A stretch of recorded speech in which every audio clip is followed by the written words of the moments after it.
Lo que dicen ahora algunos que los presentan como los proponentes de la legalización. Ya hace poco tuve la oportunidad de sostener un diálogo largo, extenso, con el expresidente Cardoso de Brasil, quien puso las semillas de prosperidad que Lula exitosamente ayudó a que germinara.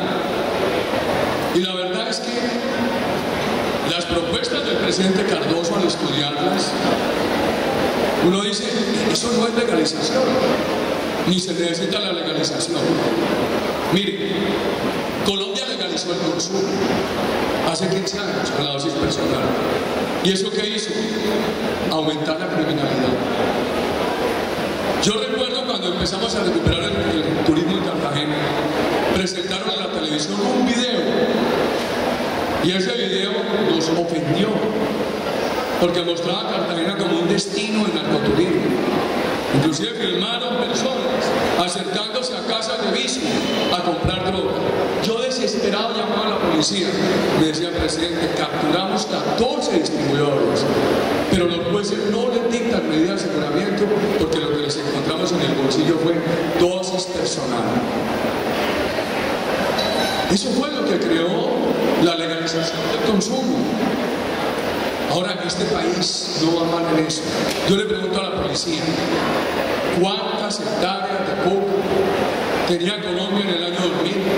Y la policía me dice, en la medida de la época 170.000, pero si hubiéramos medido al país con los procedimientos científicos que hoy hay para medición, habrían sido 400.000. ¿Cuántas dio el último reporte de Naciones Unidas? 57.000. Hay un gran avance. Pero también hay señales muy peligrosas. Hay un gran aumento del consumo en nuestro país y de los adictos. Eso nos ha hecho daño.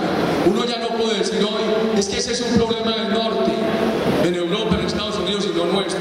¿Cómo no va a ser nuestro?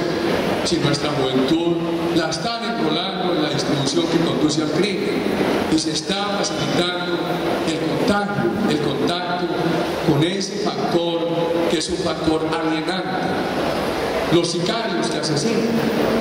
Un estudio reciente que vimos en la ciudad de Cali muestra que los sicarios que producen asesinato en Colombia van bajo el influjo del alcohol o de la droga o bajo el influjo de la combinación de ambos.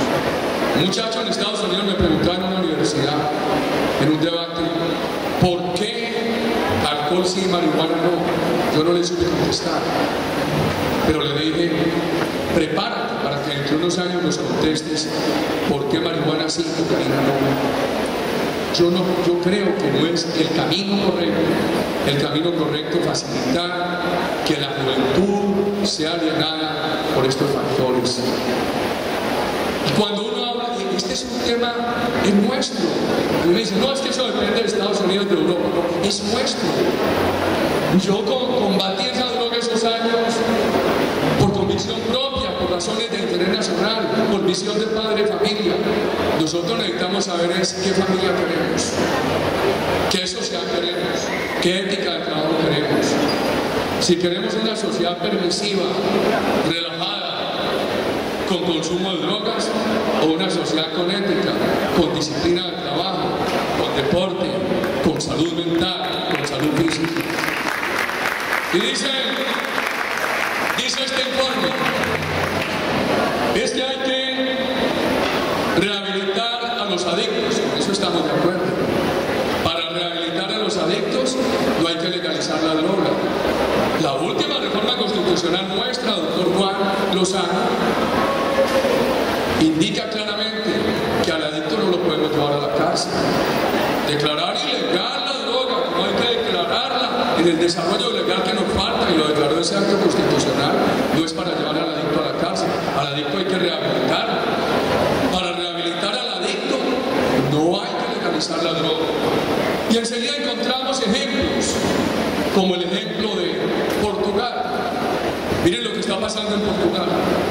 En Portugal alguien que tiene una dosis personal de droga le dice, usted se somete a un tratamiento. Si no se somete a ese tratamiento le quitamos la licencia de conducción o le imponemos multas. Y eso parece que ha funcionado. Eso lo podemos hacer en Colombia sin necesidad de legalizar la droga.